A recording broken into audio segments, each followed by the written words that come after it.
பாபாவுடன் பழகிய பலருக்கும் நற்கதி கிடைத்தது. பாபாவுக்கு பூஜை செய்யும் பொறுப்பை ஏற்ற ஜோக், துவாரகாமாயி, சாவடி, குருஸ்தான் போன்ற இடங்களில் பக்தர்கள் வந்தாலும் வராவிட்டாலும் சிரத்தையுடன் ஆராத்தி பூஜைகளை செய்வார். பாபா சமாதிக்கு பிறகு பக்தர்கள் வருவதும் போவதுமாக இருந்தார்கள். தீட்சிதர் காலமான பிறகு பக்தர்கள் வருகை நின்று சீரடி வெறிச்சோடியது. அப்போதும் ஜோக் தனியாக ஆரத்தியும் பூஜையும் பாபாவுக்கு செய்தார். பிறகு உபாசினி மகாராஜ் இவரை சக்கோரிக்கு அழைத்து சென்றார். அங்கே பாபாவுக்கு உண்மையாக தொண்டு செய்தது போல உபாசினிக்கும் சேவை செய்தார் ஜோக்.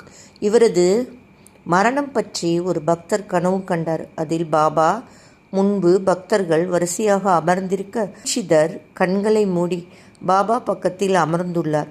அவரது இருக்கையின் அருகே ஒரு இடம் காலியாக விடப்பட்டு இருந்தது. இது ஏன் என கேட்டபோது, அற்புதமான ஒரு பக்தர் 6 மாதத்திற்கு பிறகு வருவார், அவருக்காக இந்த இடம் ஒதுக்கப்பட்டுள்ளது என்றார் பாபா. 6 மாதம் கழித்து ஜோக் காலமானார். சகோரியில் இன்றும் அவரது சமாதி உள்ளது. ஜோக்கின் ஆழ்ந்த பக்தியும் பாபாவின் மீதுள்ள நம்பிக்கை போல நாம் அனைவரும் சாயின் மீது அதே அளவு நம்பிக்கையை கொள்வோம். பாபாவின் பக்தரான ஜோக்கை பலரும் வணங்கி செல்கின்றனர்.